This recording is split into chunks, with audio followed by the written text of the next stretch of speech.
हमारे बहुत करीबी दोस्त, बहुत बढ़िया इस हल्के की नुमाइंदगी करने वाले आपके पॉपुलर विधायक श्री विनोद बेहना जी, हमारी छोटी बहन, मैं देख के दंग रह गया कि इतनी बड़ी महिलाओं का ऐसा बढ़िया सम्मेलन कोई समझ ही नहीं। गायत्री देवी जी, प्रोफेसर मनदीप मलिक जी, संयोजक निगरानी कमेटी, अशोक सैनी जी, जिला महामंत्री, श्री धर्मवीर जी रतेरिया, सह संयोजक, मनोज तिगड़ाना जी, प्रदेश कार्यकारिणी सदस्य, सीमा गैबीपुर जी, पूर्व प्रत्याशी उकलाना, बहुत मजबूती से लड़ी हमारी बहन, 48,000 वोट के मुझे तो सुन के अचंभा है।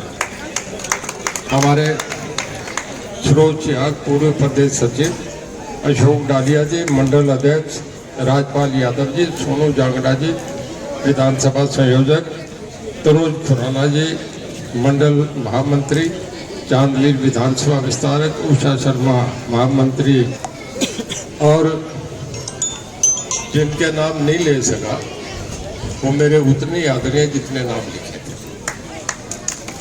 कई बार मेरा भी नाम नहीं था, कहते मैं भी ना मंडल में देखता ना कुछ था, पर मुझे भी टिकट मिल गया तो सारे ही हम बढ़िया से बढ़िया।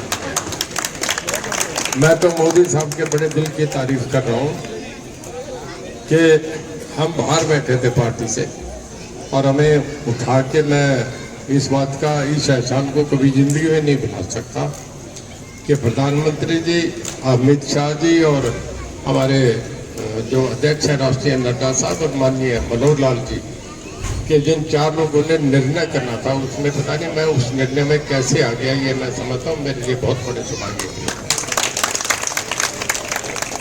देखिए, बहुत चुनाव होते हैं, पाकिस्तान में भी चुनाव हुए।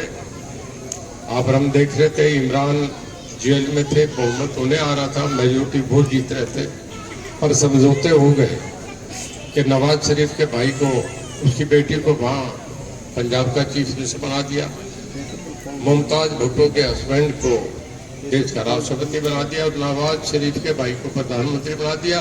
जोड़ तोड़ करके एक सरकार बनाई जो कतई अनडेमोक्रेटिक थी। दुनिया की निगाह लगी है कि हमारे देश के प्रधानमंत्री नहीं, जैसे अमेरिका के प्रेसिडेंट कहते, मैं तो कहता हूँ ये हमारा छोटा इलेक्शन नहीं, दुनिया देख रही है कि नरेंद्र मोदी दुनिया के सबसे बड़े प्रजातांत्रिक देश, जिसके बराबर यूरोप की आबादी देखें तो 72 करोड़ है और 145 करोड़ देशों में, जिसमें पूरे यूरोप के देश भी उसके आगे छोटे पड़ते हैं, देश का प्रधानमंत्री, दुनिया की निगाह लगी है। इससे बढ़िया प्रजातांत्रिक एक्सरसाइज नहीं हो सकती। मैं एक उदाहरण देता हूँ कि 1970 का जब चुनाव हुआ था और इमरजेंसी के खिलाफ, उन एक्सेसिस के खिलाफ लोगों ने एक रिपोर्ट करा था कि इमरजेंसी के एक्सेसिस के खिलाफ लोगों ने एक मैंडेट दिया था, तो इंग्लैंड के गार्डियन अखबार ने लिखा था कि we salute Indian people who are hungry, who are without clothes, but they are so much alert about the democracy। 1970 में हमारे लोगों ने जब इमरजेंसी के खिलाफ पेट में रोटी नहीं, बिना कपड़े के थे, तब भी उन्होंने कहा कि गार्डियन पेपर ने, जो दुनिया का सबसे बड़ा पेपर है, उसने लिखा। आज मोदी साहब के चुनाव को पूरी दुनिया देख रही है। मैं इसे कहूँ कि कांग्रेस कुछ नहीं, ये तो एक देश का सवाल है। मोदी वर्सेस राहुल गांधी का इलेक्शन, हमें ये देखना है कि देश के लिए कौन बढ़िया है। अभी कुछ बातें विधायक जी ने कही, मैं ये कहूँगा कि दुनिया की, वर्ल्ड की, मैं नहीं कह रहा, यूएनओ को चार्टर कह रहा है, जो बड़ी 5 इकोनॉमी है उसमें हिंदुस्तान एक है।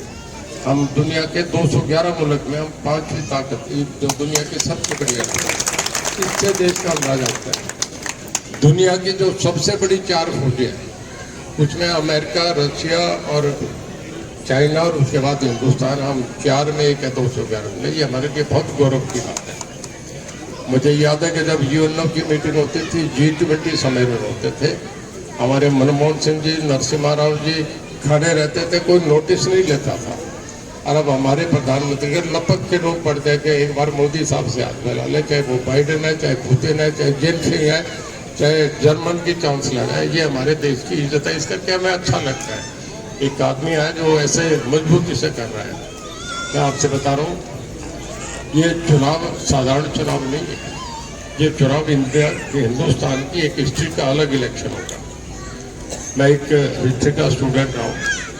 सिकंदर जब युद्ध कर रहा था, उसकी 36 साल की उम्र में सिकंदर की डेथ हो गई थी।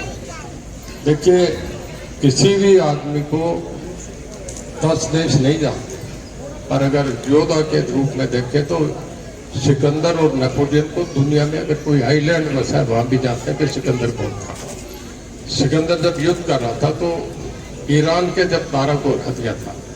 आज भी ये पता नहीं कि अमेरिका की ताकत कितनी है और रूस की कितनी है, अभी तक यूक्रेन और गाजा में डिसाइड नहीं हुआ। पर जब ईरान का दारा हार गया था तो सब फौजों ने जहाँ सिकंदर जाता था उसको अपने आप को सरेंडर कर देते कि सिकंदर आ गया। सिकंदर का इतना बड़ा दबदबा था। सिकंदर जब जहाज में जा रहा था, जब समुद्री जहाज से उसकी सेनाएं चल रही थी, तो जहाज में चलते चलते 1 महीना हो गया तो किनारा नहीं आ रहा था। दुनिया जितने चला था तो जितने सैनिक थे वो बगावत पे हो गए कि ऐसे आदमी के नेतृत्व में चल रहे जिन्हें पता नहीं कब इसके भी घर नहीं, हम कब घर पहुंचेंगे। सब बड़े परेशान थे।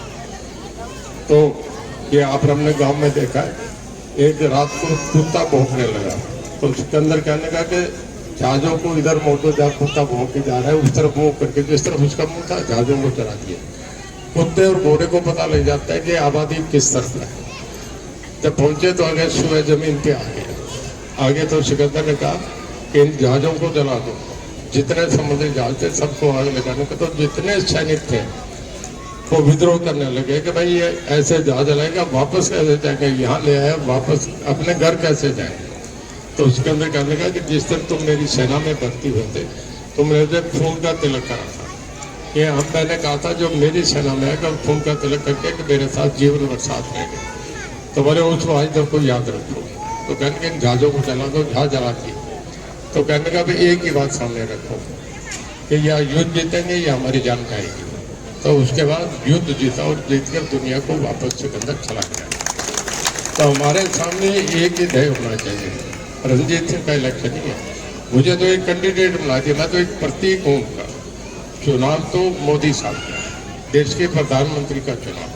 हमें इस पर जी जान से सबको इस पर काम करना चाहिए। मैं सब जगह देख रहा हूँ, अभी राजस्थान में पोल हुआ, कम पोल हुआ। मैं सब पहले से अपील कर रहे थे, हमें वोटिंग के मामले पे सबसे ज़्यादा ध्यान देना है। जितने हमारे पार्टी के ऑफिस बीयरर्स हैं, इसके बाद आगे हमारे मंडल अध्यक्ष हैं, आगे हमारे शक्ति वाले हैं, उसके बाद पन्ना प्रमुख हैं। हम एक एक वोट को जी जान से, आपसे बताता हूँ, मसलन हिसार ले लो। हिसार के अंदर 1,80,000 वोट है। अगर हमारे जी जान से करें तो 30,000 ज़्यादा पोल हो सकते हैं। मैं हंसी का जिक्र करना भूल गया। मुझे ये लगता नहीं कि मैं लोकसभा लड़ रहा हूँ। मैं तीसरे दिन हंसी आ जाता हूँ घूम के, पता नहीं कभी तो विनोद मेहरा साहब इतनी बड़ी सभा कर देते हैं कि मैंने सब सभाएं देखी, मैं किसी को कम करूँगा तो दूसरे नाराज होंगे। मैंने 2 दिन के नोटिस पे इतनी बड़ी सभा नहीं देखी। दूसरी बात, जब हमारे सीएम साहब उस दिन हिसार का रुकने का प्रोग्राम था, ये पता नहीं चोरी करके हाथ को कहा उनसे प्रोग्राम बना दिया सीएम साहब का। अब मुझे मैसेज आया कि सीएम साहब को रात को 80 रुकेंगे। अब मैं चुनाव लड़ रहा हूँ, मुझे भी आना पड़ा। मैं नहीं मानता इस लेवल का जो आपका रामलीला का जो हाल देखा, मैं तो हैरान रह गया।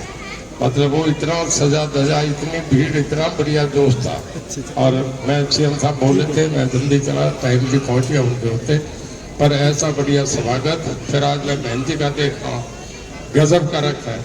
700, 800, 1000 महिलाएं बैठ के ऊपर के सभी का देखो, छतों पे भी लोग खड़े हैं। ऐसा प्रोग्राम करना झांसी के लोगों को, ये तो यहाँ बस गए।